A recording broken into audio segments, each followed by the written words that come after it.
It is so disheartening to see the world just go crazy, especially with all the technology and everything that we have.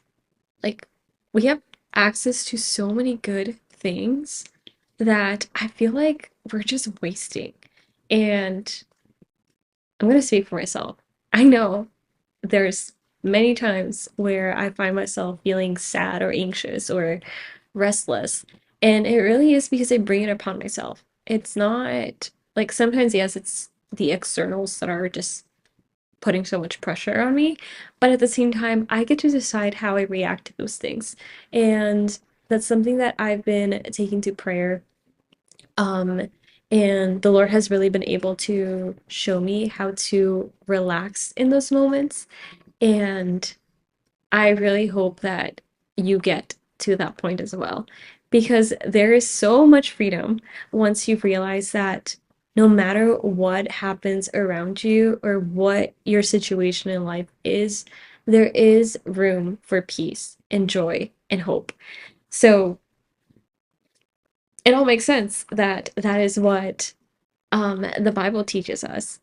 And obviously, the biggest one is love, because if we have love, if we're aware how loved we are, then we're going to be okay. But I wanted to invite you to just really stop what you're doing, forget about everything that you have to do, all your responsibilities for 1 second, and just enjoy your time with God right now. Let Him speak to you and let Him be the one to guide you and fill you up with peace or whatever it is that your heart is needing. Because He doesn't want you to live in stress. And I'm going to read from um, the first book of Kings, chapter 19, verses 11 through 13. Go out and stand on the mountain before the Lord, for the Lord is about to pass by. Now there was a great wind, so strong that it was splitting mountains and breaking rocks in pieces before the Lord. But the Lord was not in the wind. And after the wind was an earthquake, but the Lord was not in the earthquake. And after the earthquake, a fire, but the Lord was not in the fire. And after the fire, a sound of sheer silence. When Elijah heard it, he wrapped his face in his mantle and went out and stood at the entrance of the cave. This is one of my favorite Bible passages when I feel like the world is just caving in on me and I don't know what to do. I feel like I'm out of control, which is more often than not the reasons why I lack peace, because I feel like I can't control things.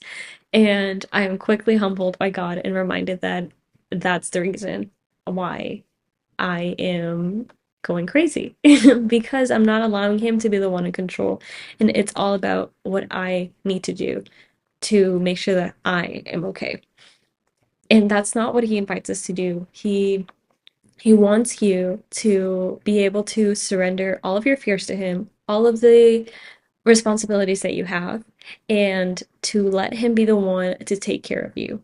So he's not going to be in the craziness. He's not going to be in the chaos of the world. He's going to be in the silence, which is why we need to go and find that quiet place and allow ourselves to just listen and be still and allow our hearts to be filled with his presence. Easier said than done, but it's really once you get to that place where you're able to recognize that you're going insane and your anxiety is building up, and it's because you're lacking God, and you just surrender it to the Lord and allow Him to be there in the moment of anxiety so that He's able to reveal to you why you're feeling whatever it is that you're feeling, stress, nervousness, um, I don't know, rejection, depression, whatever it might be. He wants to be there with you and feel that with you and help you get out of there. But first, we have to acknowledge that we need a savior and that he is with us. So I hope you take a couple minutes to find that silence and really pray and allow the Lord to embrace you with his love so that you can then go out into the craziness of the world, because that's not going to stop, unfortunately.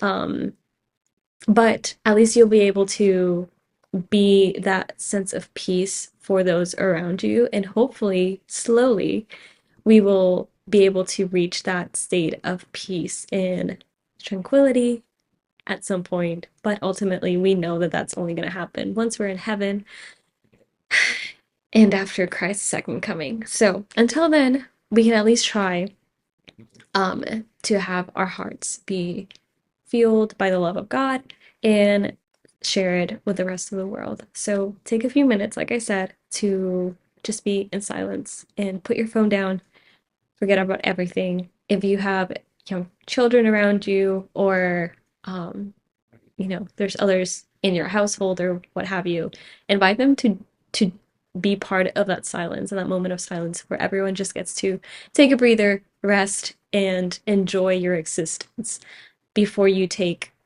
another step into the craziness of the world. I hope that helps, and I'll be praying for you. God bless.